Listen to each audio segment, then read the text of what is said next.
most dynamic economics for nearly a decade now, working as a reporter and a presenter at some of India's top channels, including India Today, Times Now, NDTV Profit, and Bloomerang UTV. She's covered and uncovered some highly credible stories in business and current affairs. Her stories on political could procure or to distribute coal mining licenses in 2008. And she's a professional and truly believes in teamwork. She's interviewed some of the biggest names, including India's political and business spectrum. She says she enjoys the challenge of breaking a new story for the audience. And when she's not at work, you can find her thinking about her next story. That's what she believes in. Coming to our next guest, second guest for today, Ms. Priyanka Jain from Bolo India. She's a management professional, an iconic marketing communications, digital marketer, storyteller, campaigns management, and she's integrated communication strategist with over 15 years of experience in world-class industries as regards to B2B, B2C, D2C communications, planning, and marketing communication outreach. And last but not the least, Dr. Charu Wali Khanna, a former member for National Commission for Women. And ma'am is a PhD in law. Is an advocate in Supreme Court, president of an NGO called SEFMA, former member for NCW, and a human rights defender with extensive experience in the field of protecting and promoting right of marginalized sections of the society. Ma'am has conducted a survey for NHRC on sexual harassment of women. Latest book accolade to her is Sita Returns, Modern India Through Her Eyes. During COVID lockdown, she launched a YouTube channel partnering tips with Charu. Encouraging open communication channel discusses tough topics like anxiety, sexuality, etc. And welcome, ma'am. To you have graced all three of you have graced our occasion, and it's a really big privilege to have you all here. And I welcome all the other dignitaries, including Aman sir, Vice Chairman for DME, and Professor Dr. Bhavesh Gupta, Dr. Sushmita Bala ma'am, and our HOD, Dr. Pura Ranjan ma'am. Welcome everybody. And now I request Manmeet ma'am, Dr. Manmeet, to just tell us briefly about this venture with this started. We have covered this concept on Women's Day, and followed by the a small she will be telling us about this Women's Day venture which they covered. Ma'am, Dr. Manmeet, over to you. Thank you, Dr. Seema. Good afternoon, everyone. I am Manmeet Kaur, Assistant Professor, DMA Media School. Welcome you all for this gathering. On this International Women's Day, I acknowledge the contribution of women in making our life beautiful. I want to tell you that DME Media School has produced a special program inspiring women Indian faces, and on this Women's Day, the shooting of this program was done in Studio 62 on 5th of March 2021. The school has produced this studio-based program almost after an year because everything was at standstill due to the pandemic COVID-19. And with this, the eminent personalities, they have graced this program, and the distinguished women include Payal Kapoor, an internationally known interior designer, Blossom Kochhar, celebrity beauty and wellness expert, Bani Yadav, car racing champion, and Malika Sarabhai, internationally renowned dancer and choreographer. This interview-based interactive program is inspired by a book, Inspiring Indian Women, The Bold and Restless in Pursuit of Passion, written by Mr. Swarnendu Biswas, a senior journalist. We have produced a video of 68 minutes, followed by shooting and editing of this program. And now we are launching this video today in this afternoon. So let's have a glimpse of the teaser.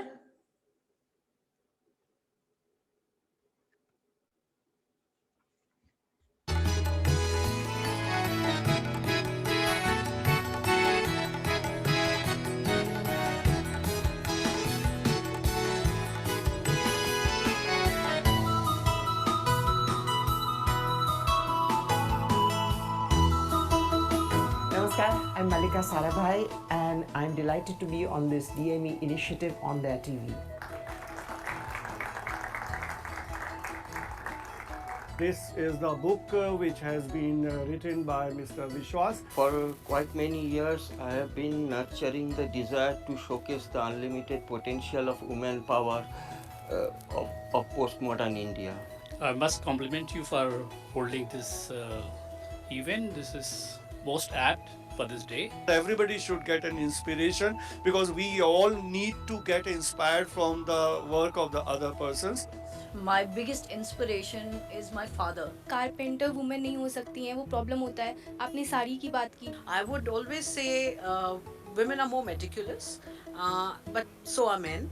So it's not really to say that, we are in a gender kind of a thing that, okay, men do it better and then women. No, it has to come from within. It's got nothing to do with the gender. I think I did manage to open the doors for a few more women to enter the sport. But having said that, yes, both genders have to work honestly and hard work, and focus has to be there. So that is something that the new generation needs to kind of figure out. You started at the age of 43. So what was the source of motivation? There has always been support for me from my husband, who knew that I wanted to be a rally racer, who knew that I wanted to explore my dream and live my passion. The day will come when you will be successful and you will get whatever you want in your life. Indian women have been making significant strides in almost all fields of human endeavor since the last 2 decades. It's a very interesting book. I read it from first page to last. Believe in yourself, trust yourself, have faith in your dreams. That's when you become empowered. We don't need one single day to be, proving that we need any empowerment. I think we're doing a great job. With this inspiration, obviously, we will venture into a better society. When you make a person feel wonderful, you are going to be wonderful and you can make everybody happy. All the best.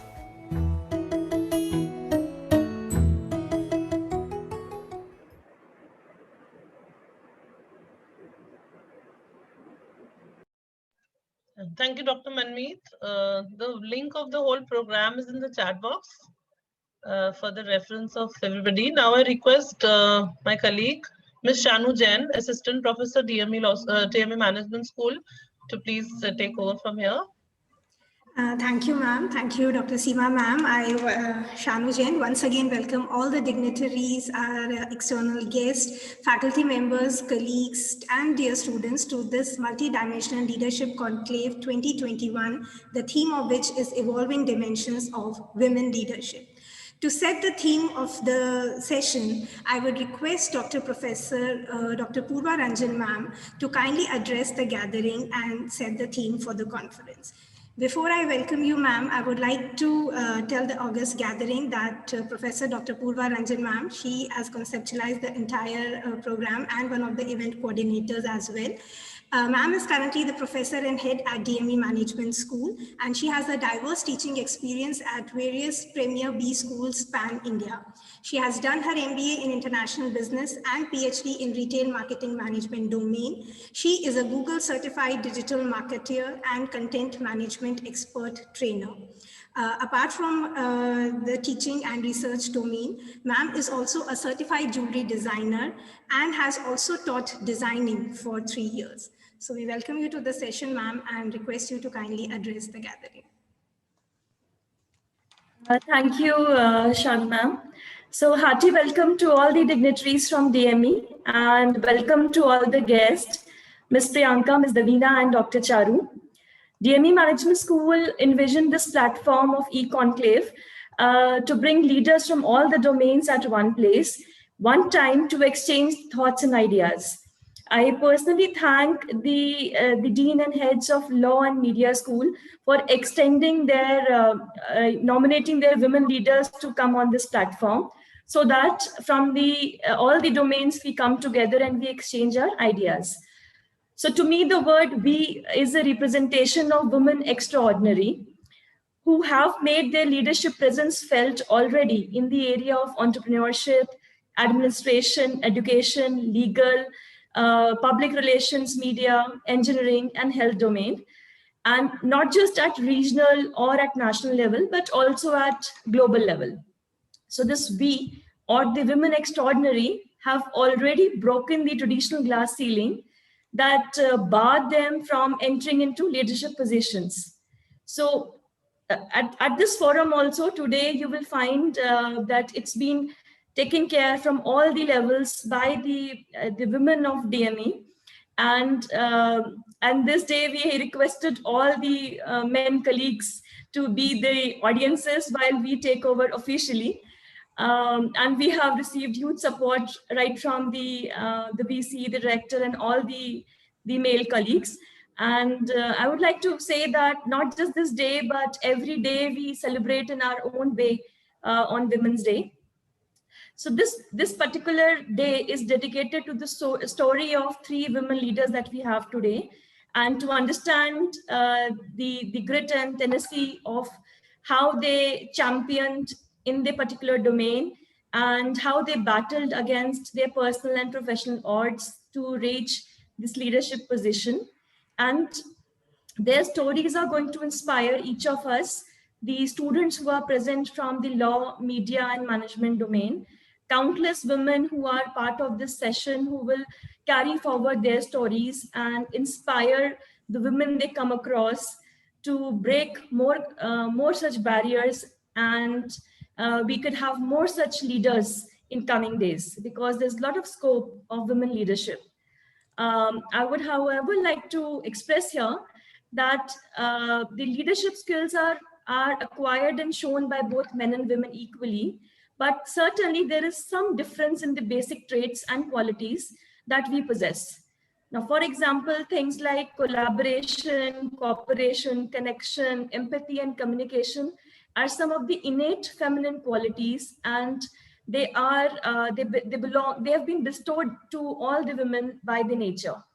And hence, women leadership is definitely has a more sustainable future.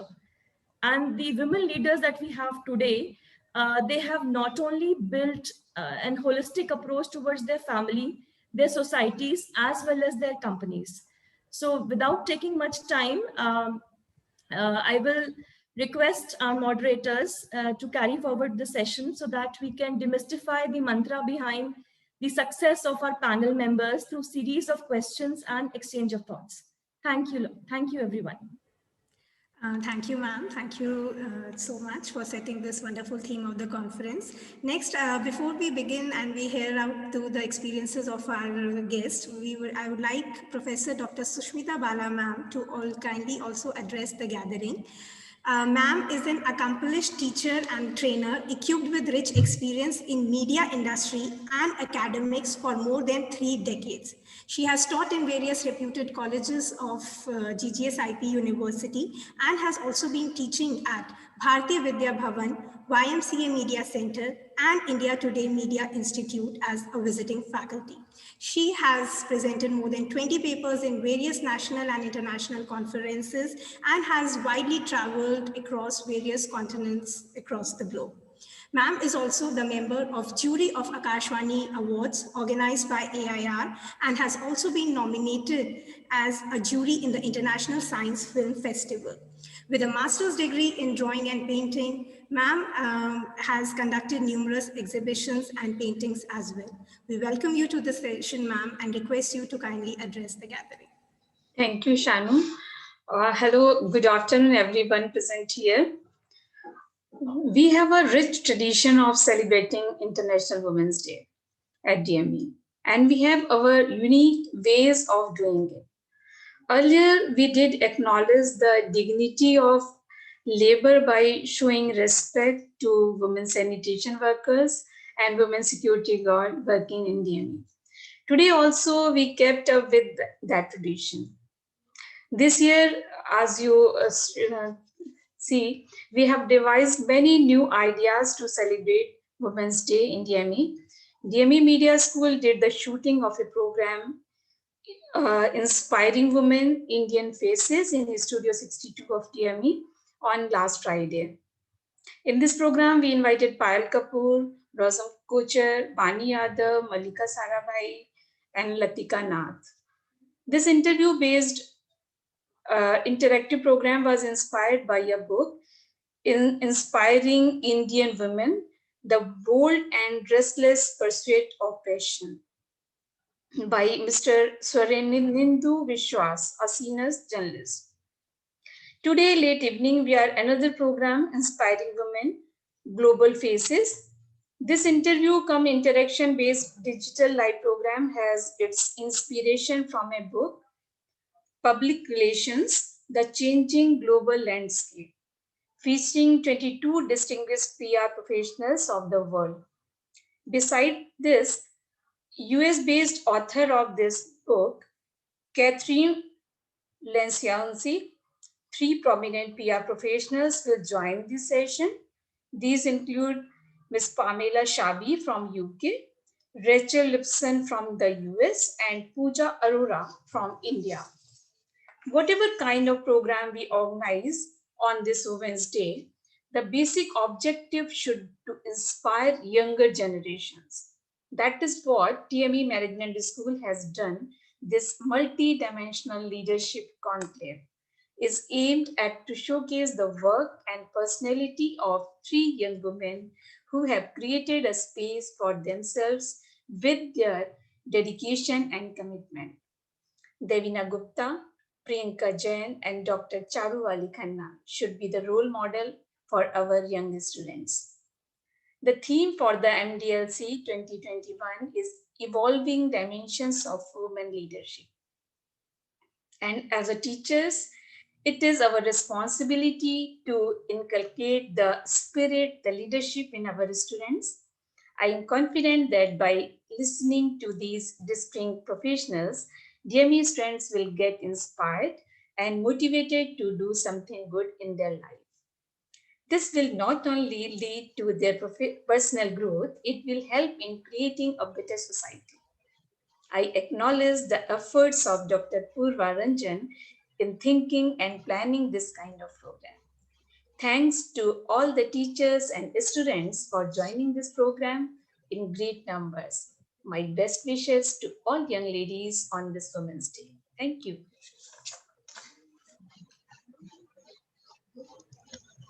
Thank you, ma'am. Thank you so much for your words, inspiring ones, basically. And now I invite Ms. Priyanka Jain to please, start the session. Okay, thank you, ma'am. Thank you, Shanu. Thank you, Dr. Purva Ranjan, for inviting me. I'm really honored and touched. I didn't know about this initiative of DME, and this really inspired us also, that you being an education institution taking so much pain to actually bring out the inspiring stories, which at times get lost in this world, or I will say in the male chauvinist world. I shouldn't say this because the transformation has already started happening. But having said that, just to be on the subject today. So talking about the dimensions of women leadership, before I speak on the subject, I just want to take a step back and talk about women at workplace. This could vary across sectors, but I'm here to talk about the subject on the corporate side and what are the things that we do or we face in our early years. So just to give an example of a popular movie, there was a popular movie, much acclaimed movie in 2016, which was named called Hidden Figures. This movie was actually about celebrating women in NASA. When this movie came in, there was a popular engineering then called Paul Stafford, who actually commented on the movie and said that there is no protocol for women attending NASA. And it was much a controversial subject then. And then a popular mathematician called Katherine Johnson actually commented back and said that there is no protocol for men also to take circles of Earth. So having said that, I'm what I say that corporate in the corporate field specifically, there has always been discussions and a lot of discriminations between men and women. I mean, I'm not saying it's a conscious effort, but yes, there have been a lot of discrimination with respect to equality, with respect to giving respect to work, respect to women, or even at a pay scale check. I mean, it's a little disheartening to see in the early years that men versus women has a stark difference of at least 14% to 15% in terms of their pay scale for the same work they used to do. So this was a scenario early way back. Now things are improving. I would say even the data, if we pick up, there's only 8% of women who represents the Fortune 500 companies today. Even if it is about, representing the hierarchy and the boardroom, it's only 2% of the CEOs, women CEOs today that exist in India, and over 8% in the managerial positions. But having said that, I mean, I think as we progress, 2019 has brought a lot of changes in the sector, in the segment, especially because of the fact that, new age companies are now picking up and they are more sensitive. They understand the women power, they understand their capabilities. Also, another interesting thing I would like to say here, COVID-19 has really, been a blessing for a woman at workplace, I would say, because, you will only understand the problem when you face it yourself. So when men had to actually take care of and share the responsibilities of home, and, they were stuck in the women, they were stuck in managing the work and the home, then is when they started understanding. I mean, there were a lot of conversations even at the corporate level where men actually come forward and said, "Yaar, haan, hame samajh mein aaya, there was a problem. You guys were really doing a good job." So it's only when they have put themselves into our shoes is when they understood that yes, it was really a difficult task to manage both work and home. So in fact, I was reading an interesting article in Harvard Business Review, and which actually quoted that there are 18 countries who have done fantastically well in this world pandemic, and they were actually run by women leaders. So this has really shaped and changing the perception of women at the leadership roles. And it's like striking the chord right there when the world is actually thinking that okay, women leaders are better managers than men. So having said that, I think if I talk about myself, my journey quickly, without wasting much time, when we started 15 years ago, the situation was really bad. I must admit, because then women was not considered to be really at par with men. I mean, even at our own level, we used to see okay, our peers are getting preference than us. My husband belongs to the same field. I have seen him getting through the interview than me, no matter how, if you share a same caliber or not. So that kind of a, differences were there initially, especially in my field where we supposed to give consultation to business leaders, to CEOs, and, guide them that, this should be the design communication strategies for them. It was really difficult. I mean, because they would just break it for you because you are a woman. Unless you put your best foot forward and say, okay, listen, boss, just hear me first. So I think it also an opportunity for us, I would say, because this has led to overperform. This has led to become extraordinary, and which definitely pays fruits later. So yeah, I mean, I'm just going to do. There is no rule book specifically, as we say, for the corporate sector that these are the rules that you will follow when you become a women leader or you go on the top. But there are certain guidelines for sure that one has to design depending upon which field you take, which sector you go to. A lot of things that you have to create your own roadmap in terms of how you want to go. So talking about my own thing, I think I created also a couple of guidelines for myself, which I'm still following, and I think it's quite helping a lot now. So just to begin with, this is basically addressing all the young aspirants who wants to pursue the corporate sector. You can't be jack of all trades. You have to be a kind of a perfectionist. So you have to pick up your field. I would say you have to pick up the subject you're interested in. It may be in first 2 years you'll get to know okay, you are doing great in which direction. So pick up the area where you think you can perform the best and you can be outstanding. Because please understand, it's going to be a long journey. It's not going to be a 2, 3, 4 years journey for you. You might take 10 years, 15 years to reach at the level where you want to be. So it's very important that you consistently follow that path and keep doing the great job there. Secondly, you have to master your skills. So you have to be like up there in the consideration, because there are other women in race, there are a lot of men in race. So if you want to, and up the ladder, there are only few jobs. Boardroom has limited tables. They have limited chairs. So you have to make it on the top. You have to like outperform all your tasks and right up there in terms of perception, in terms of performance, everything. So that is another factor. Third is what I followed is So you can't be a crib baby. You have to work around challenges. I've seen a lot of young kids, a lot of young girls say, I can't work after 6, I can't work on weekends, this is my limitation, I have to take care of my parents. So this is one pain point for the corporate sector. I mean, you can't say no. The day you say no, you are like, in the list of underperformers. So you have to be right up there all the time. For that, whatever it takes, please make it happen, but work around the challenges. Third, I would say, very critical point is basically, don't think that you can do it all. So you have to take help of your ecosystem. So if your parents, if you have husband, friend, boyfriend, whosoever it is, don't feel shy to take their help, because you need to work on an energy save mode. At times for hours, I just keep quiet and don't talk. And my husband thinks that, I'm probably angry with him, but that's nothing. I'm on a power save mode then.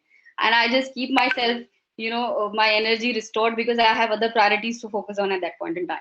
So you need to work on the power saver mode. You have to prioritize your work, take help from your, existing ecosystem, because that's very important to keep you alive, to keep you focused.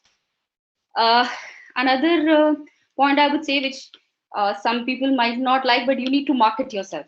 Sorry to say, in the corporate sector, you need to market yourself. No matter how good worker you are, but if you're not a good marketer, it'll be very difficult for you to get recognized in the ecosystem, because corporate ecosystem is full with people who are just, selling themselves. There's so much of word of mouth, so much of grapevine happening around.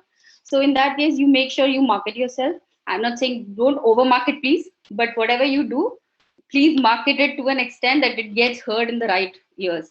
So that's very important. Critical point is what I have understood over the years. I never used to do it, but then I realized the repercussions. So it's important.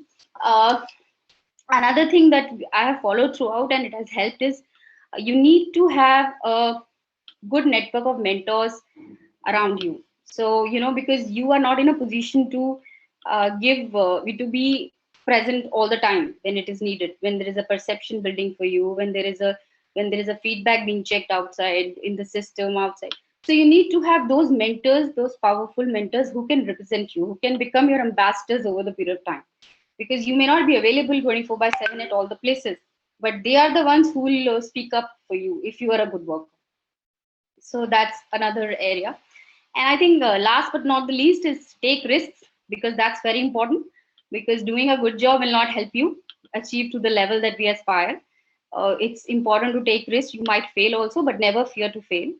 Just do your best. And talking about my own self is, I started my career with an Indian PR firm. Then I moved to a global MNC, which gave me a fantastic, the fantastic roadmap ahead. Then I came back to the Indian firm, and I also experimented with a startup. And today, where I'm standing, Bolo India, which is a startup again, was a risk initially, because it's a new company, it's a 2-year-old company. But then the kind of experience I'm driving with this is phenomenal. It's phenomenal. The learning is phenomenal.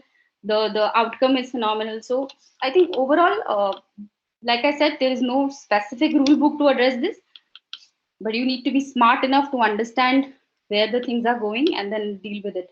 But there is, I would say that today the young aspirants who are now going to go for the corporate sector have a privilege, because they have a whole set of ecosystem which is developed for them, which is a startup ecosystem. Startups today is a great opportunity to start your career with, because these companies are actually coming from, the people who are just late 20s, early 30s. They are the people who are, more receptive to women. They've worked with them closely. They have friends, female friends, and they're open to the new culture. So they're not really confined into the old way of working, which we used to be. But now they are more open culture. They want to experiment with new women. They want to experiment how it goes, and they are quite disruptive that way. So that's a great opportunity for all the young aspirants to start their careers. And like I said, it's not going to be easy. Don't think that startups will be there for you. It's not going to be easy. Indra Nooyi says it's very clearly that turbulence is always there. So turbulence will be there. There will be perceptions for you, but it's all about you guys. How do you pick up, and sky will be your limit. That's my point of view on the subject. Thank you very so much. much, ma'am. It was really, you took me also right from 15 years back, and covered mostly all the points. So it was really aspiring, and I think most of the students must have. I think it's very inspiring for them also that first of all they did not be restricting themselves to only the employment quadrant, and then Yeah. explore the startup thing. Normally we are very much scared about entering even into that zone, but yes, it is the new upcoming scenario, and yes, not limit ourselves, and have a mentor.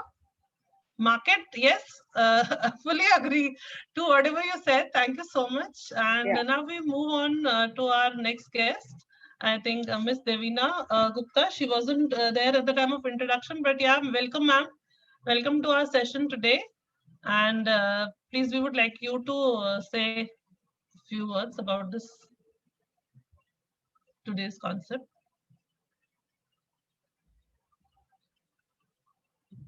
Miss Devina? Yes, ma'am. She must be joining. I just texted ma'am. She's coming. Okay. So maybe some network issue because she was there.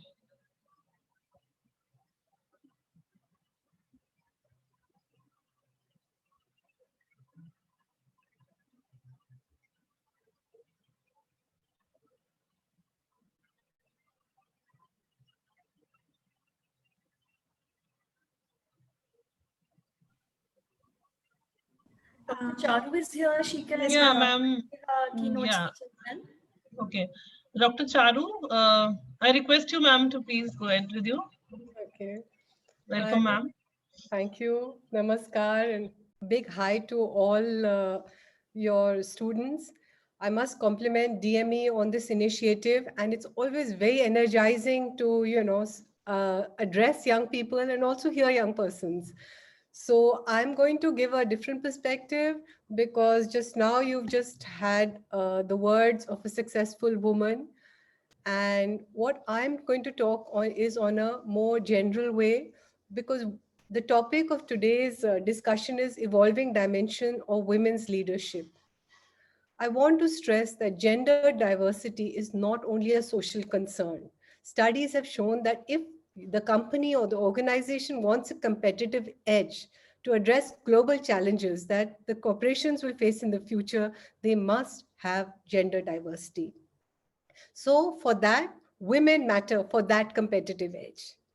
I'm not only going to address you as a woman, as my previous speaker did, because we're there, you're both men and women, both the young boys and girls, young minds who are listening to this address.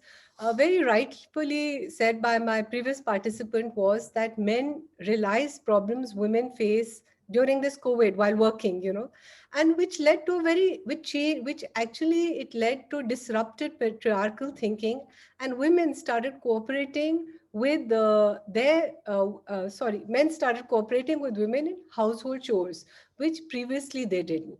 So that's when they realized that women are equally important. And that's what I want to stress, to bring across, to articulate to young minds is that women matter for that competitive edge. Why? Because they represent half of the global talent pool.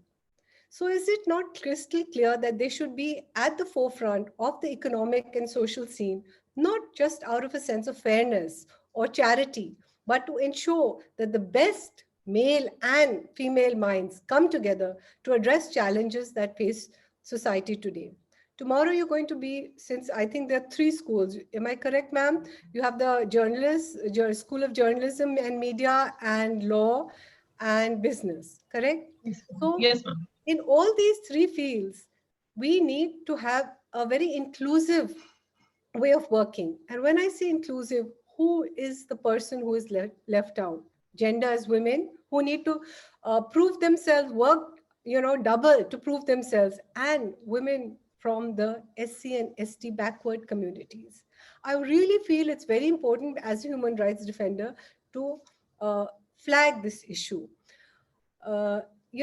Just anecdotal evidence, there was a Supreme Court judge and she said that, As a judge of the Supreme Court, लोगों को बड़ा लगता है कि मैं बड़ी Supreme Court में judge हूँ, but I have to work double to prove my worth on that bench.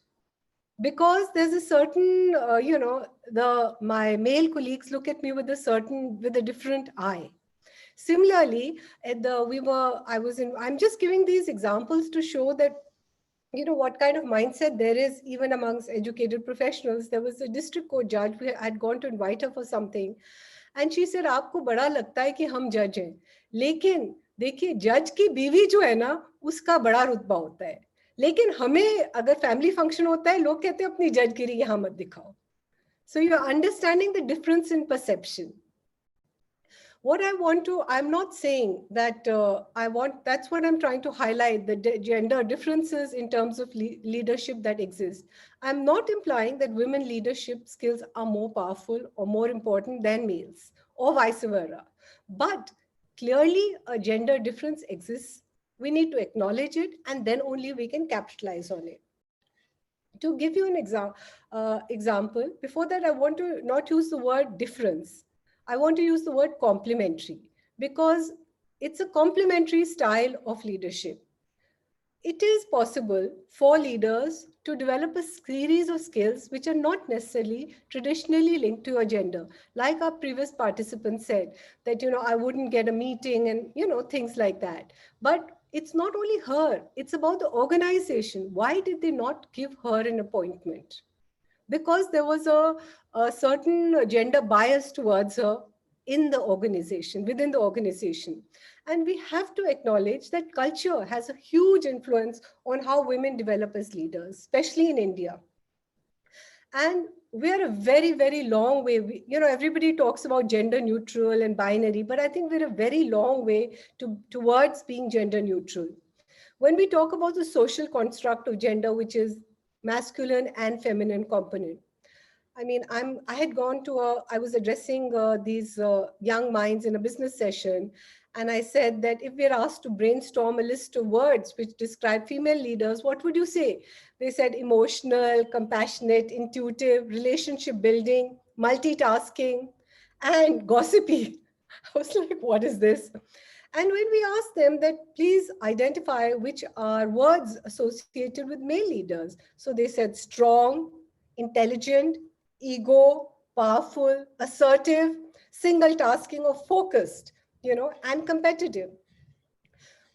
So what is the purpose of my telling this to you? Because there has to be a solution when I'm saying something where my idea is to inspire you and motivate you to come out with solutions. See, what is important is that organizations need to address these barriers to women's leadership progress by creating a range of opportunities to develop, attract, and retain talent, especially women. It doesn't mean that a man cannot multitask or a man cannot be compassionate. He can. So it is for the organization. Especially when I say the organization, I mean persons in charge of the organization who have to, disrupt their gender biases.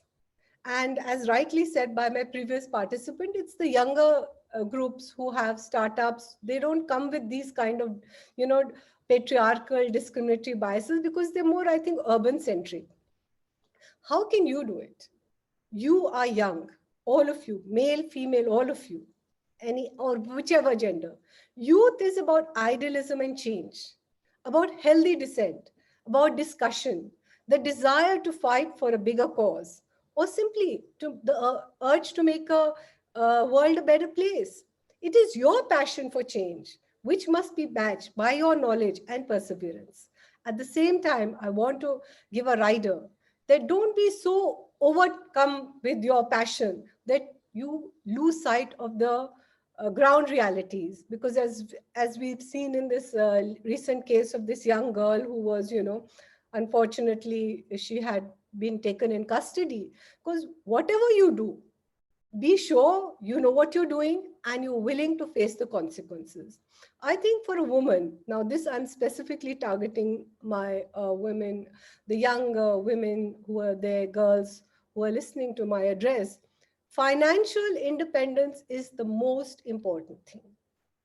If you have financial independence, your family will respect you, whether it's your parents, whether it's your husband, whether it's your mother-in-law, whatever. In India, we live in a family system. We rarely live, very infrequently live alone. You must have financial independence. And again, that financial independence must be used very wisely. How? It's just my advice. Always save part of your earnings, income, at least 20%. And that 20%, don't put it all in the bank or in an FDR. Invest 10%, 50% in safe investments, and that's 10% in safe investments and 10% in equity. Because you will have the capacity in a few years to buy a house of your own, to start your own company if you want. And that is what we're looking for. That's what real leadership is. You will be there to lead organizations, but it's not necessary. When you want to start your own organization, you should have the financial backup. Even when nobody is willing to support you, you should have the financial backup. Like my previous participant said, it's not going to be an easy path. You need to work around the challenges, but enjoy the challenge and just go ahead. Thank you so much. Thank you so much, ma'am. Very altogether different perspective, but a relevant one, that unless we are financially independent, and you also told the youngsters about the roadmap, how to save their money. Thank you so much. Now we move on to Ms. Devina. I think she's there with us. Devina, ma'am, I would request you to speak about our initiative on AMDLC, please. Thank you, Dr. Seema, and my apologies for not being there earlier. It's just a working day, despite it being International Women's Day. So my apologies there. And thank you, Dr. Bala, Dr. Ranjan. I was listening to your remarks earlier, and Dr. Amrish, Professor Amrish Saxena for inviting me for this, and Shanu Jain for coordinating. And I happened to listen to the initial remarks where it was mentioned that we stands for women empowered, and I couldn't agree more. Empowered women. And equality in our world starts with empowered women. So just to take off from my earlier speaker, I was able to listen to some of the remarks there by Charu. I would probably speak about women in media, because that's the field that I'm from. And when I was looking at the topic about women in leadership, I also noticed that comparing it to women in media, especially in India, I was going through a study which talks about the leadership roles for women in media are quite limited. If you look at digital media, hardly 26.3% women are in leadership role here. In television, which is my field, it's about hardly 21%. In magazines, it goes lesser to about 14%. And that's the biggest challenge that we've seen, at least in the profession I'm in, where we report cases about gender justice and gender discrimination, that if you don't have women in the leadership position, there is bound to be this unconscious bias that seeps in the organization as well. And if you look at contributors, those who actually write articles in various magazines, in various newspapers, another study points out that only 11% articles in Hindi media, which is one of the vast media resources, are written by women. When we talk about our loud primetime debates that perhaps our profession is becoming infamous for interruptions and debates, only 16% are women panelists. So when you hear people shouting over top of each other, just remember that just 16% actually get to voice their opinions, if at all, on television. And those are challenges that I see seeping down when it comes to perception about women, because it starts from ground up. One perception that I have seen often in journalism is that women can only do soft stories. So hardcore politics, economy, crime. Many women are not given these choices to opt as career just because of their gender, which again comes from this perception that they can't handle these beats, or they're not brainy enough or aggressive enough to handle these beats. A lot of women are defying that perception, and those are trendsetters. The other harmful gender stereotype that is perpetuated in media is we can't work late shifts.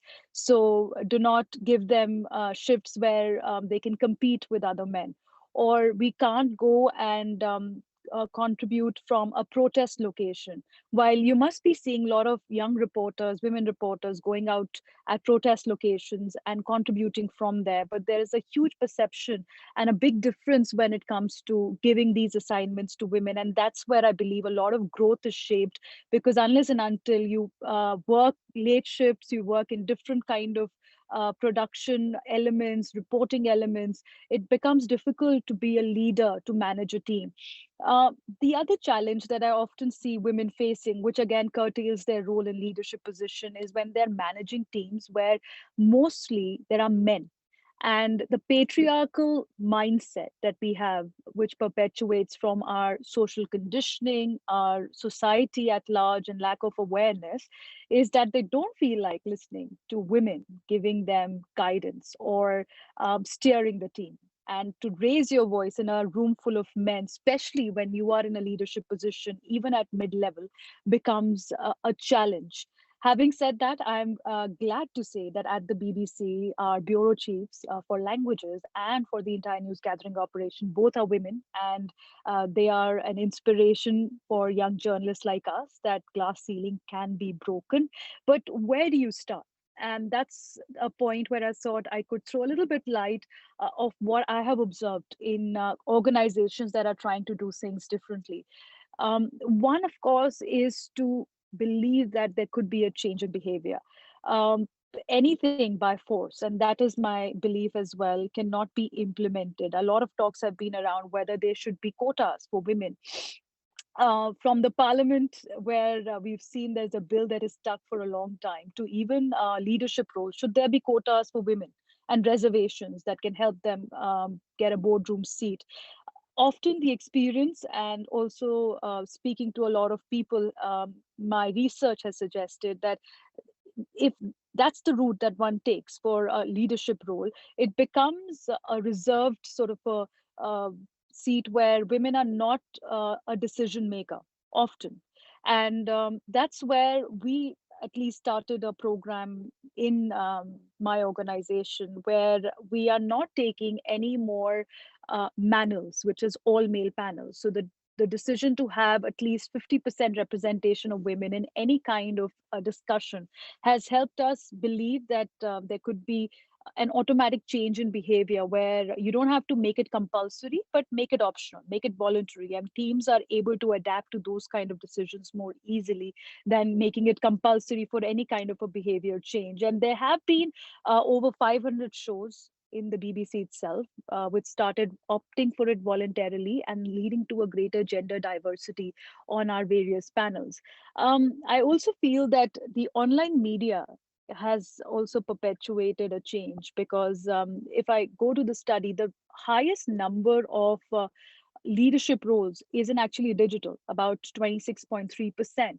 And that's because it gives you more freedom, as Charu was mentioning just before me, to set up your own business, to invest in on an online portal, get your team together and be your own boss essentially. And that we've seen a lot of senior journalists these days who have opted for these kind of routes. And that's why we see if you're starting your own entrepreneurship and being a leader in media, it becomes easier to get that step in because of the medium, which is the digital platform. Beyond this, I would just like to say that at the end of it, gender discrimination doesn't end with just the behavior change. It also has to be organizational. A big fight that I have seen, at least around me, is for the wage gap difference, and coming to the negotiating table to demand your equal salary, especially if you're a journalist, because as it is, you're paid very low. But when you have to demand an equal salary for equal work, that's where a lot of negotiations that comes from top down need to be reflected upon. I was going through a World Economic Forum report, which Bangladesh talks about, it will take nearly as much as 250 years globally to fill that gap, no matter which profession you're in, between men and women to get equal pay. And that goes also during promotions. And I believe there was a conversation around how can women be up for leadership roles, and where do they lack in promotions. So from all the points that I mentioned earlier, the other big point I think it also is about being an assertive personality. Women to be conditioned to ask questions. Young girls who are part of the educational institute as well should be encouraged to voice their opinions, should be encouraged to ask questions. And that's the first step to being an assertive person, not an aggressive, but an assertive person who goes for equal opportunities and is not afraid of pointing out mistakes, pointing out discrimination, and more importantly, pointing out any kind of unsafe behavior at workplaces. So that I believe could help in changing a lot of scenario for women, and hopefully triggering at least an upward trend in terms of women in the workforce participation. Currently, India is at an abysmal low. We are less than 30% when it comes to women who are part of our labor force. And some of these reasons, as I mentioned, is about unsafe working place for women as well. Gender discrimination, behavior of the top management, not being able to get equal salary are often discouraging points for women. So having an assertive personality will help you in my view. And last but not the least, I think the teachers that we have on this panel are leaders in their own right, because they are shaping the future generation. I've been fortunate enough to be taught by powerful teachers as well, who encouraged me to shape my personality, not of what society thinks, but what you believe is good for you and right for you, and not to shy away from taking a challenge. So that goes a long way in building leaders of tomorrow who will have compassionate heart, who will have empathy, and also who look at the world with equal eyes. And this goes for both men and women, young boys and girls. So thank you so much for inviting me on this panel. I look forward to answering any questions that I can in my capacity.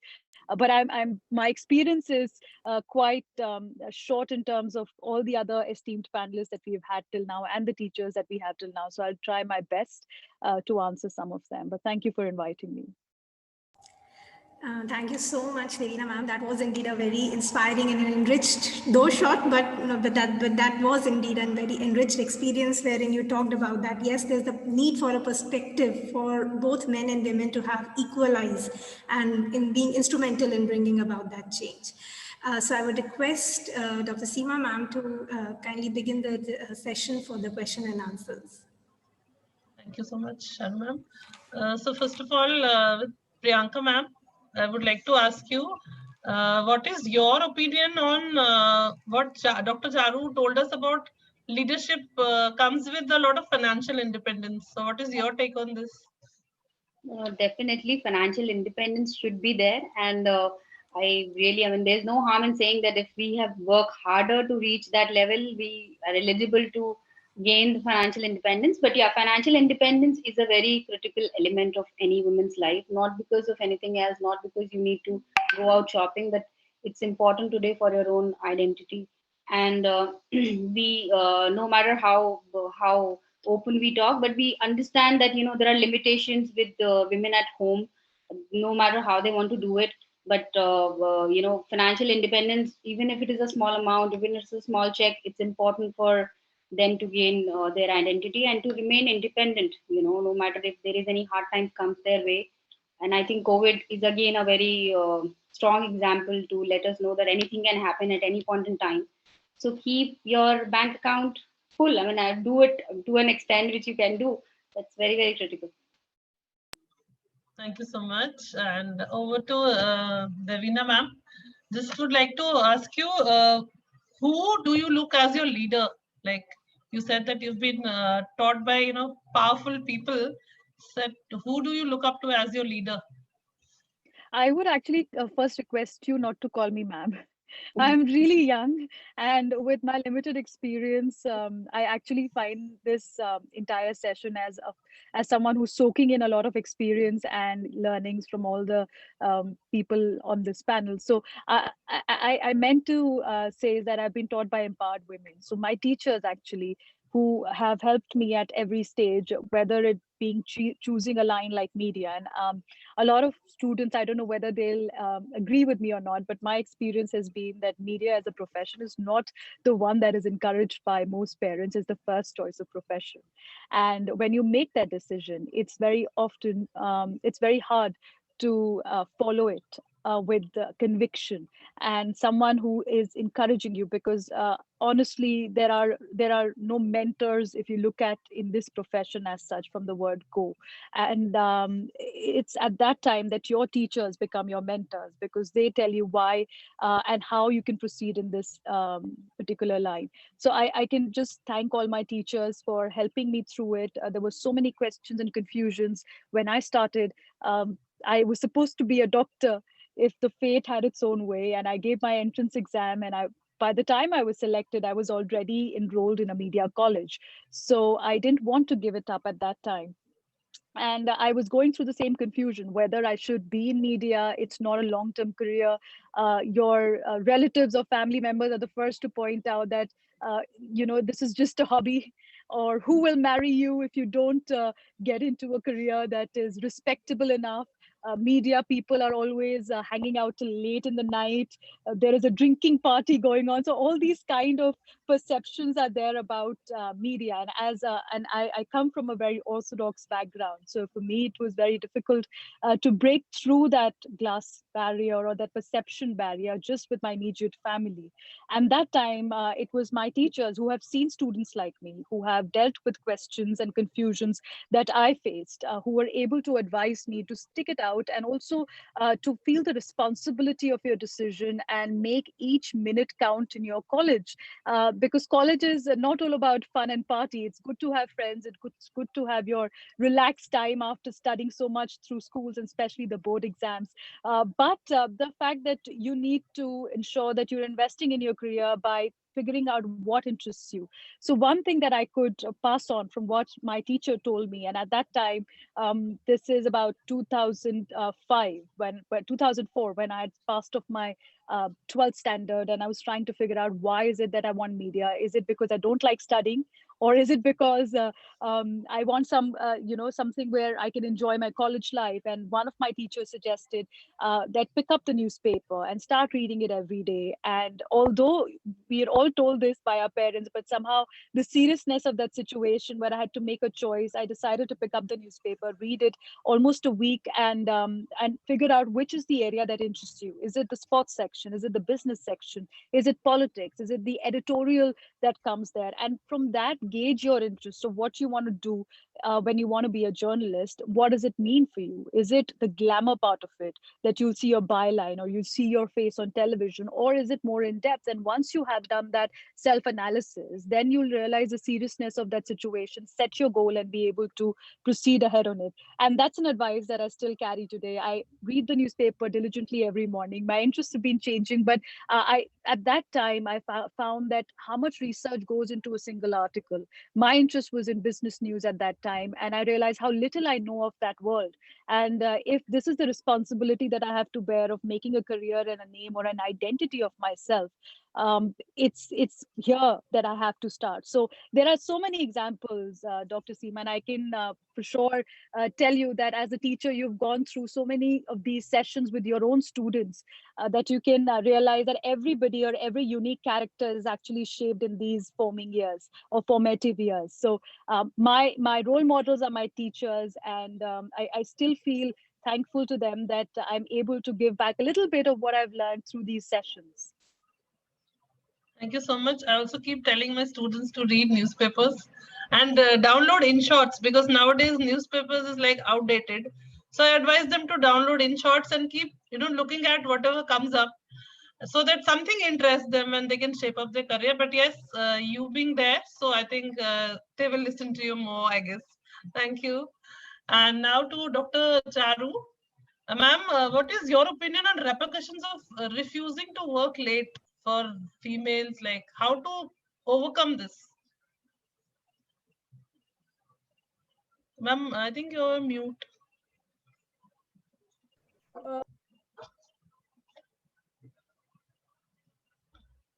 Ma'am, it's still on mute, ma'am. Sorry. We're not able to hear you. Now? Yeah. No. Again, it's this. Is it okay now? Can you hear me? Yes, ma'am. We can. Like the previous panelists have said, you have to be assertive, not in an aggressive way, but in a very firm way. And as far as working late, see, there are two issues. One, you have to identify, is it really required for you to work late? If it is, then you have to do it. Because if you're really interested in your job, you have to go that last mile. Especially as a woman, you have to prove yourself. If it's not really required and you can do it again, you can do it the next day or you can do it from home, then you need to explain it. Or maybe the other person does not have a correct intent. So this is your perception. You have to judge the situation. And just to tell you a little bit about myself, like, I've just I started at around 15. When I was 15 years, I was working as a substitute teacher, and then I went into media. I studied art, and I ran my own advertising agency. And I'm talking about like many decades ago. And when you're in advertising, you have to entertain clients. So I didn't think that there was a big deal. You have to stand up for yourself and you have to stand up against society. I mean, let's be clear. If you want to take on a leadership role, you have to stand up against society for yourself. So as long as you feel you're doing nothing wrong. And then, and obviously these client meetings will be late, like post 5 o'clock, or maybe there were luncheon meetings. And especially, when nowadays, of course, everything is like, it's easier because it's online, though, of course, the pressure is more. We had to create the advertisement and the information came only at like maybe the briefing, the client briefed you at like 2 o'clock or 3 o'clock. And they wanted the physical copy of that. In those days, you had to show a physical copy. And so you have to work through the night. I have worked till 11, 12 at night. I have gone to a printing press because, I was involved in a lot of printing work and I was expecting. And I didn't even think it was a big deal because like somebody said, I think my first panelist said, enjoy your work. So I have gone to a printing press at like 2 or 3 o'clock at night. I've gone, I've come back, I've spent the night there. But, you always have to have your checks, your precautions. In Delhi, I'm from Delhi, and at those days, there were these, it was the height of the Punjab agitation, terrorism, and there were police checkposts everywhere. So I used to, drive fast till I reached the next checkpost, and then I'd again drive because I was driving throughout the night. And then again, the trucks were, I'm just giving you little tips which I made use of. And then there were trucks. When the truck movement starts, then I would feel safe because truck movement starts after 4, between 10 to 4 at night. So, you kind of go along with the vehicle. And in those days, there was this, I'm just giving you some anecdotal evidence. One day I was traveling, it was in the afternoon, and there were these roadblocks in Delhi. I don't know what exactly. There was some very big agitation going on. Mandal or something, I don't exactly remember.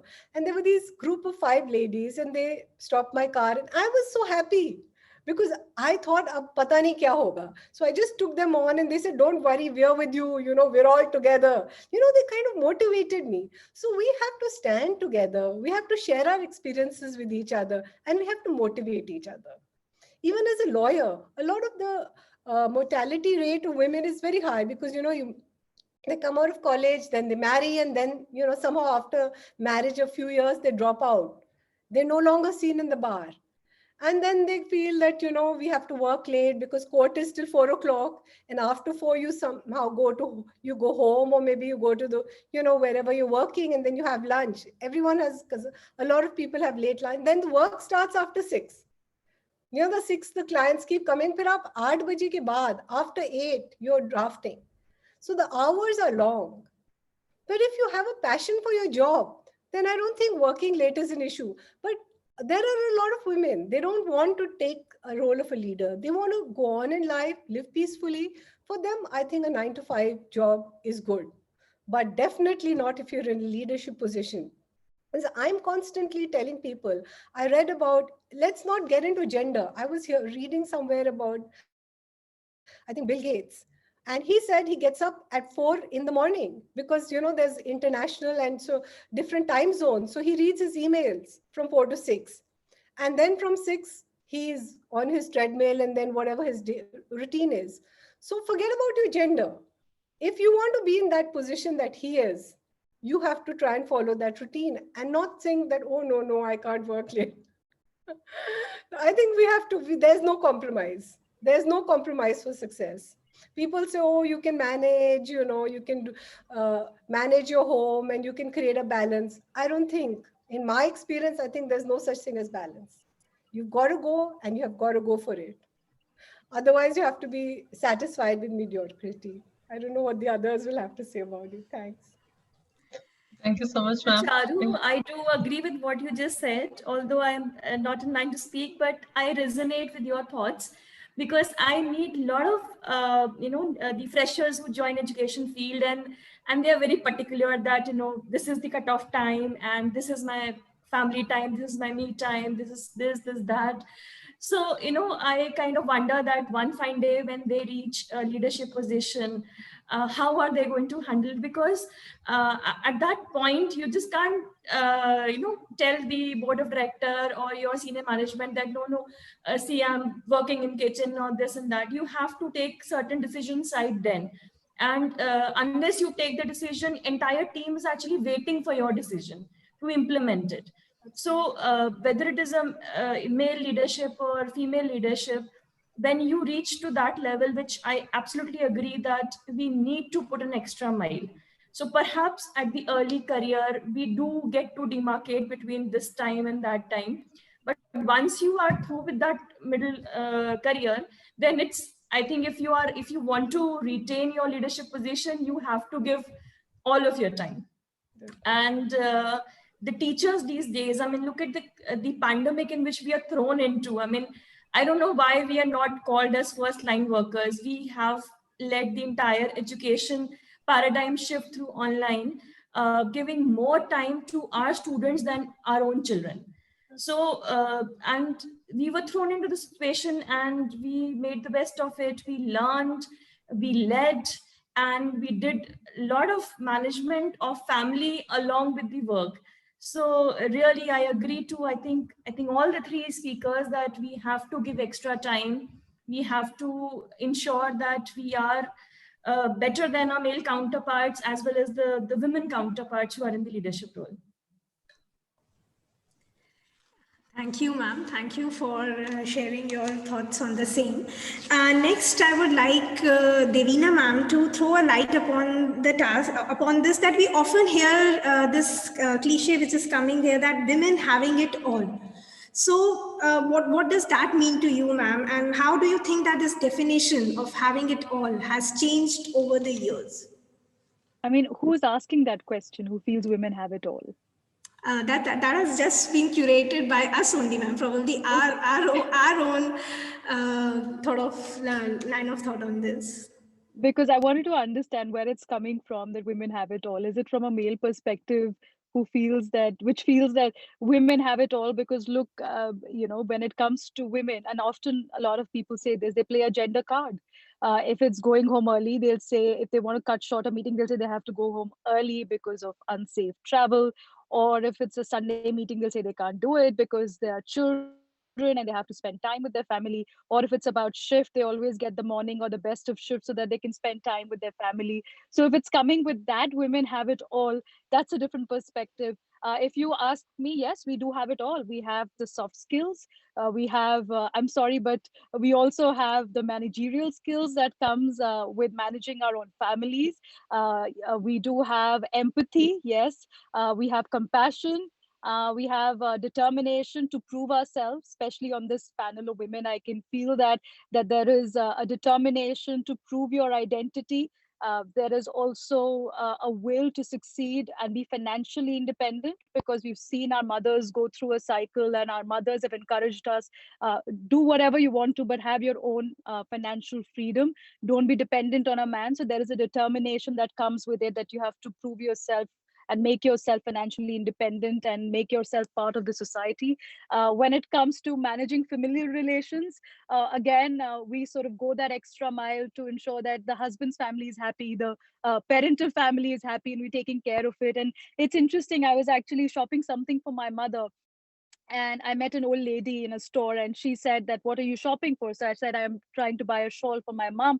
It's very cold, and I thought this will be a good gift for her. And she said, you know what, I have 2 boys, they'll never think like that. I wish I had a daughter who think like that. So I think if it comes from that perspective, then yes, we have it all, and I'm proud of it. There are, again, if I come back to the conversation that we're having about women in leadership roles, there are payoffs. There is a price to pay of being a woman, especially in India, because we see the national crime records, and we see that the incidents of violent behavior and violent cases against women, they are just rising. You go online. I was doing a show about trolling on my show Work Life India, and we were talking about to prominent women journalists about how they are trolled for their views on social media, and Amnesty report suggests over 70% of them face this threat because they're just women on online media, and that's a price that we have to pay. To be in a patriarchal society which views our opinions or our work or our independence as a threat to their male dominance. And then we have it all to challenge it, because we are actually women who are daughters of powerful women. And we carry us with ourselves a legacy for generations that have nurtured these powerful women. So I think it's sort of our responsibility to take it forward, and not to compromise on our goals, not to compromise on our dreams. And again, I think Charu was mentioning this, that yes, it is, if someone feels that there is no work-life balance when you're a career woman, and then you choose a career where you can feel that there is a work-life balance for you. If you feel going in a leadership position is not something that you would like at that stage of your life, make that choice. But whatever you do not compromise on your financial freedom, because that's where the difference starts creeping in. You may not realize it now, but you will realize it the more the older you grow, where you have responsibilities of managing a family, and then you realize you don't have it all. You have to succumb to somebody else's views, because they are the ones who are holding the purse strings, and for everything you'll have to ask them, be it your household budget, be it buying a simple dress or a shawl, as I did for my mom. But that's the point where you would realize that to have it all, you need to first have financial freedom. So from different perspectives, these are my limited views on this subject.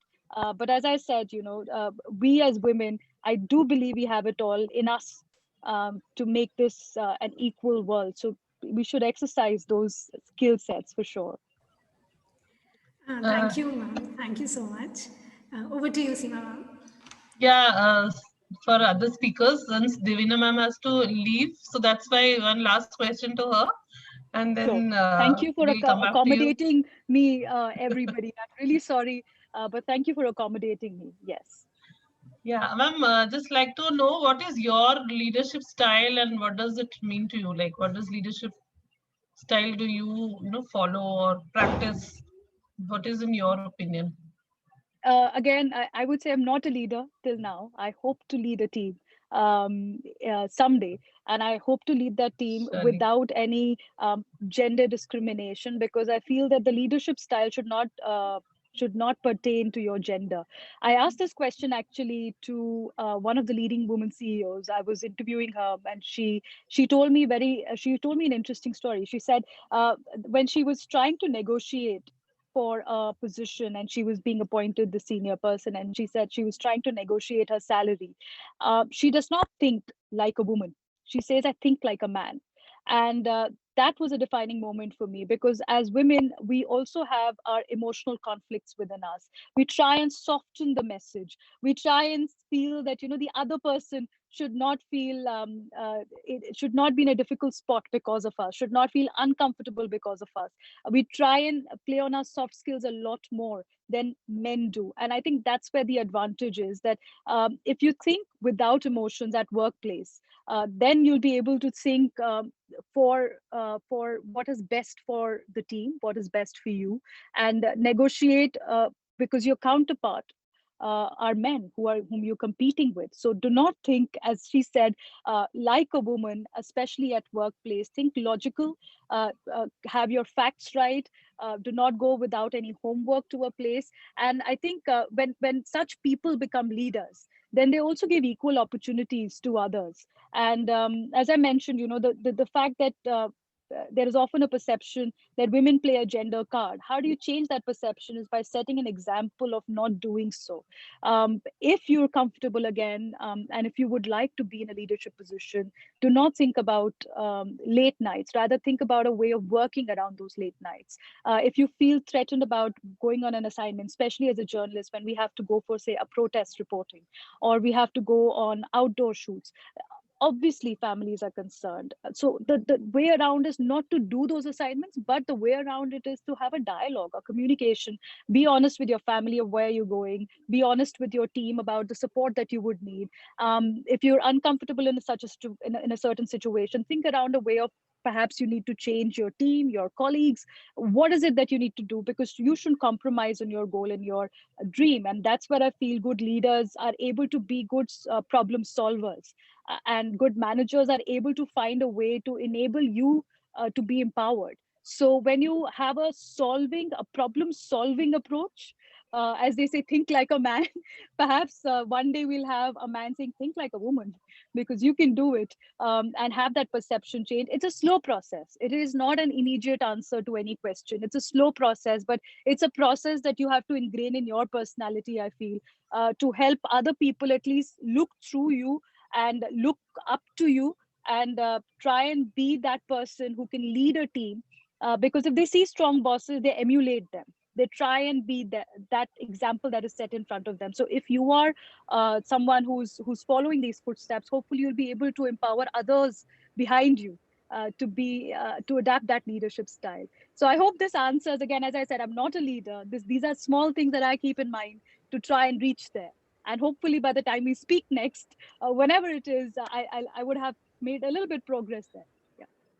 Yeah, we definitely wish you all the best for your future assignments. But yes, truly said, leaders are looked up as energetic, enthusiastic, and having that kind of a personality, and not timid kinds. So yeah, as they say, manly. But yeah, I think that change will definitely come one day. It may take time, but we ought to keep our patience. Thank you so much. Thank you, Davina, for being here. Yeah, thank you, ma'am. Thank you so much, ma'am. Thank you so much for sparing your time and being with us. Next, I'm available on Yes, Twitter in case any student wants to reach out to me. And it's a show that I do called Work Life India on the BBC. So do see it. It's on Google. It's on podcast. I'm sorry to plug this in.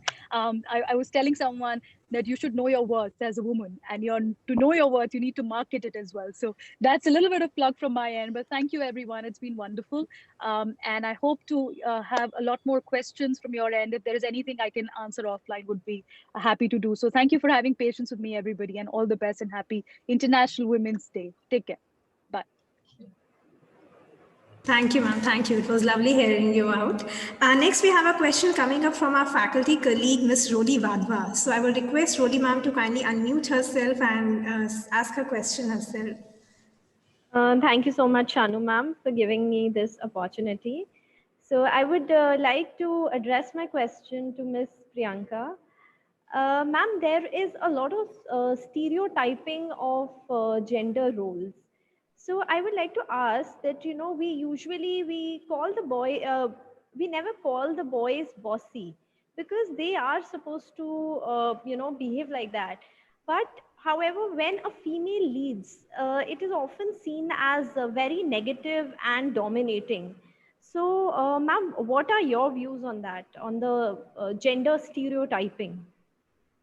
I definitely agree with you, Roli. This is unfortunate part of it that, being men, being women is becomes bossy, and being men is okay because he's supposed to behave in a certain manner, so he's doing that.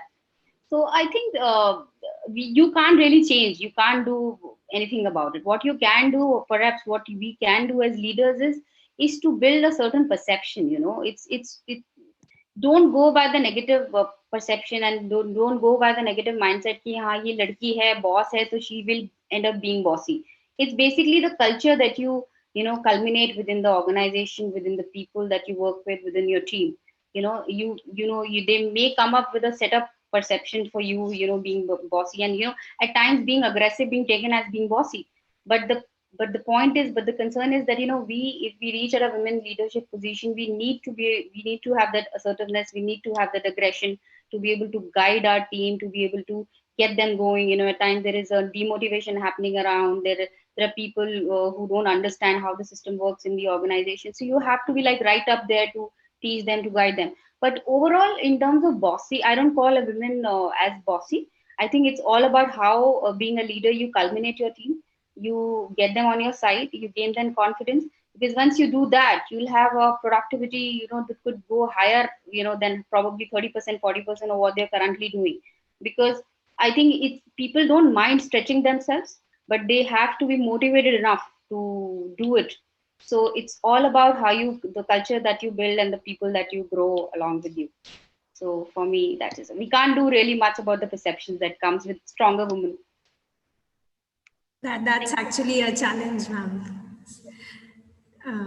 Then next, I would be requesting Shambhavi, ma'am, if you could please unmute yourself, ma'am, and ask your question.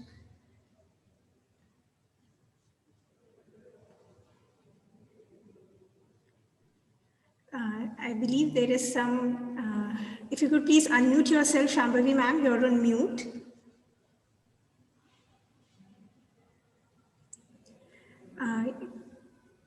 You'll have, no ma'am, you're not audible. If you could please.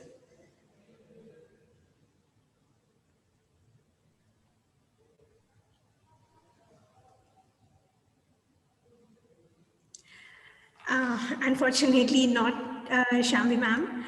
So meanwhile, the things, I have got your question. So I would be, the question Shambhavi ma'am would like to ask to Dr. Charu ma'am. So ma'am is writing that gender norms, they start very early. And just like we've been talking about that, they are carried through many stages of one's life. Like just like Priyanka ma'am said that they've been at a very early age, they enter into. So how do you think that gender roles we see at home, I mean, probably as mothers or as daughters or as the family members, they shape the thoughts of our younger generation? Absolutely. I mean, there's no two ways about it. Patriarchy begins at home. And a growing child, what do you learn? Why is it that, you didn't have a male child and, all that kind of stuff? I hate to talk about negative things. So that's what women leaders are. That's what these young minds who we're addressing today, that is to inspire them. You have to disrupt this whole patriarchy, unshackle yourself and be the new India. Youth is about idealism, like I said.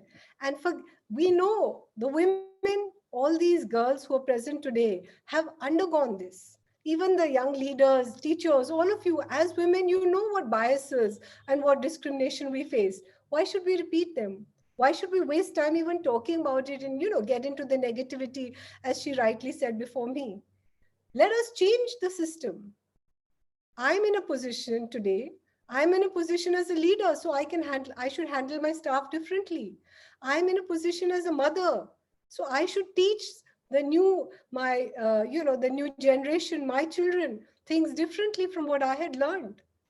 And that is what this pandemic has taught, because young couples were at home and a lot of males who never shared household chores for the first time, they were sharing them with their wives, with their families, with their mothers. And everyone was seeing it, you see. It's not only what you're taught, it's also what you see. So I think the change is happening, definitely not at the speed that we wanted, we as women wanted. Because you see, you're overthrowing the whole social system. just to bring it into context, because we're talking about leadership and you all are going to be hopefully in positions of leadership in our country. We've had the 73rd and the 74th Amendment, which gave political power to women in municipalities and Gram Sabhas and to the marginalized sections and SC, totally changed the political scenario. Before it was an upper caste would say, "Acha, ye batayega ki kaise paisa main kharchunga." But now women are in the position. They are heads of Gram Panchayats. They decide who will build the road, who is the contractor, for how much. But at the social level, change has not occurred in our country, unfortunately, in spite of tremendous number of legislations. I don't know how many legislations there are for women which are not implemented. So due to technology, we've been thrown, the technology and the pandemic, both have thrown us into a totally new world. And I think that is going to definitely change things for women.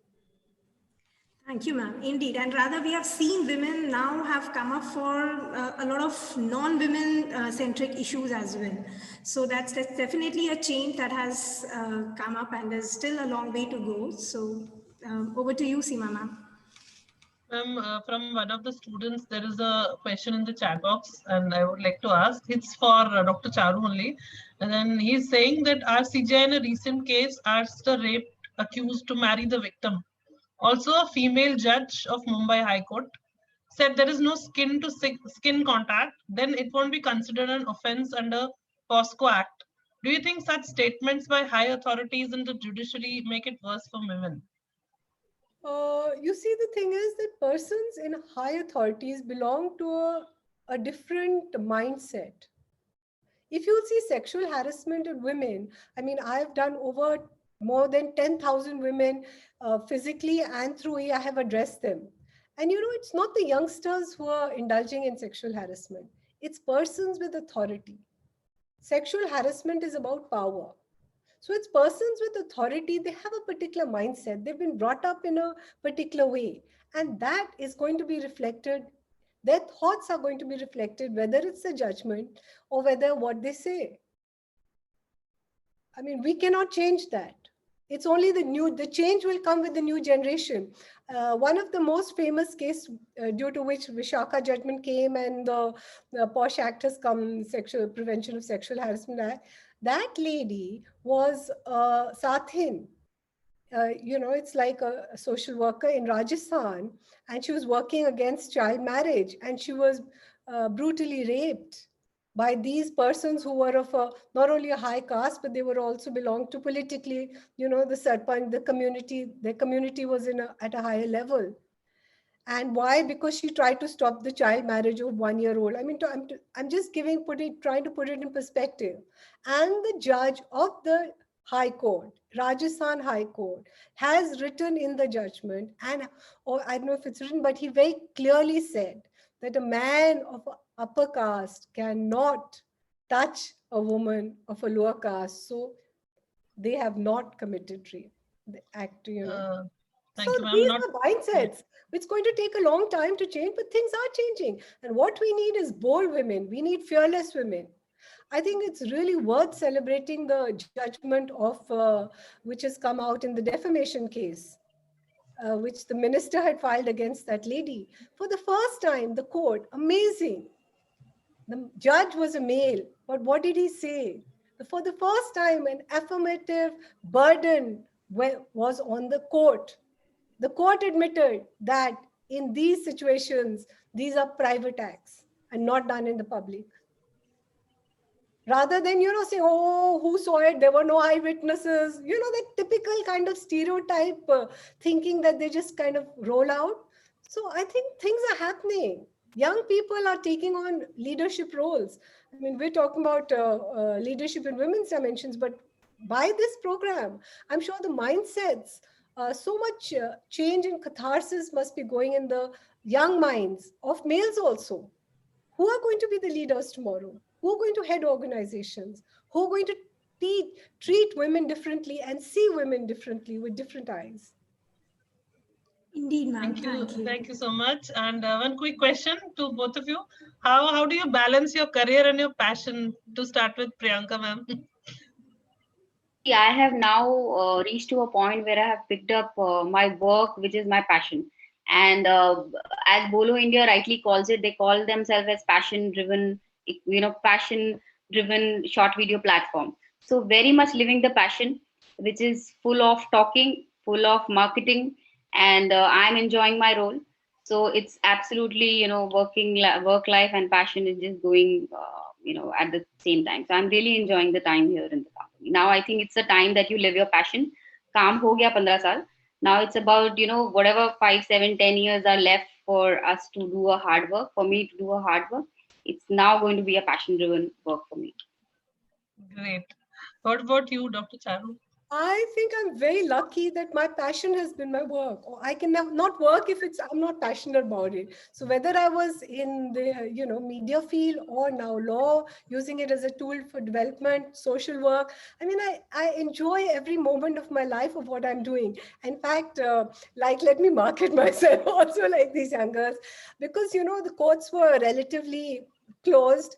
I had so much time at home, and people were getting anxious. The women were ringing me up. They were not being able to handle relationships, children. So I started this YouTube series. Please watch Parenting Tips with Charu, or just put my name, Charu Ali Khanna.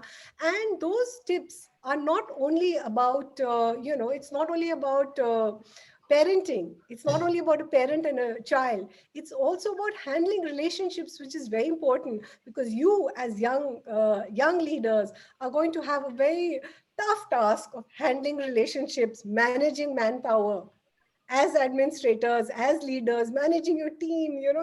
Someone's got anxiety issues, someone's overambitious, someone's not sharing. So I think please watch the series and you'll enjoy them. They're only 5 minutes, 17 of them. Thank you. Surely, ma'am. Thanks for the inspiration. Also, we would like to hear from our leaders at the institute. So, Bala ma'am, we would like to know from you that we often talk about work-life balance, but what are your comments about balancing passion and work?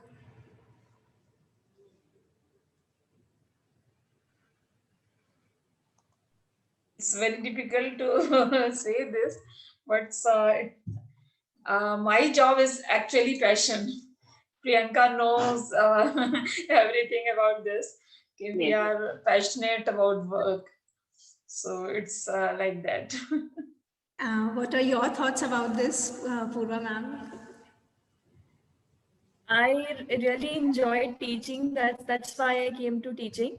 But apart from that, I would again say that one of our guests, Priyanka, knows very well my love for watercolors and my paintings. So if I can take out time at 2 a.m. to draft minutes of meeting or make a PowerPoint, I also take time out 2 a.m. to sit and make a painting if some new thought comes. Yes. So I can lots of fond of painting. Me also, but I can't do this. So passion is that whatever makes me sit up at night and work. So whether it is work, teaching, or it's painting, passionate for all this. And yes, traveling. I travel a lot. If you have no passion, then you can't do anything. So passion is important. I was coming to this point just to add to Sushmita ma'am. She is anyways an inspiration for me, because whatever I learned is learned from her, and it's an honor to today be part of the panel which she's hosting. So it's really an honor. But to add to that, as rightly said, if you're aspiring to be a women leader, you have to live your passion, and it is only the passion that will take you to that level. Otherwise, you will lose an interest after 5-7 years of your work, and you will say, "Ki ab ho gaya, ab I want to and you will just lose the track. So if you really want to pursue the passion and women leadership, both go side by side. So you have 30 years. Sorry, I'd just like to I am in 30 years. मैं 30 years इस field में हूँ. So it's passion only. Sorry, I just want to add over here a small point. I mean, we're very lucky. both of us are very lucky that we've been able to follow our passion, and our passion has been our work. But everybody's work, a lot of people are working because of economic reasons or other reasons, and it's not necessary that they enjoy their work to that extent. So for your own mental health, it's important you develop a hobby. It could be maybe just listening to music, like you said, ma'am, that 2 o'clock, if you can write the minutes or make a PPT, you can even just spend 20 minutes listening to music, or just you can paint, do whatever, but try and create a balance in your own mental. It's not about children and family and saas sasur. That balance is, how you manage it, but it's within yourself. Within you must have the balance, because then only you'll be mentally healthy and you'll be able to have the strength to move forward and forge ahead. That will manage family affairs. Manage हो जाते हैं, because आप अगर passionate हैं तो you can do everything. I would really like to stress on one thing, that let us all keep network of strong women, because our friend circle which has strong women, our colleagues which are very strong and empowered, and so they actually give you an environment to even understand your own skills, hidden skills which you have not tapped so far. And strong women always lift each other. So one should always have a set of network, personal, family, professional, of strong women from different walks of life, may not be from the same field. So they really give you a perspective of different world, and they really lift you in so many different ways that probably your own family, even your spouse can't do that. So let us always be in network, all of us, and lift each other whenever the right times come. And let us all teach strong women, raise strong women, and champion the cause of strong women, always. Indeed, ma'am. Indeed. Thank you. So this session has indeed... Yes, ma'am. So this session has been really an enriching one, and there can be n number of things which we can discuss. So probably someday soon we all get to meet and take up this discussion further and have a lot more learning. So for us, for young people like us, we definitely look forward to you all, where you have all met all these challenges and have proven to be, as ma'am said, emerged as strong women, and do set an example for the generations to come.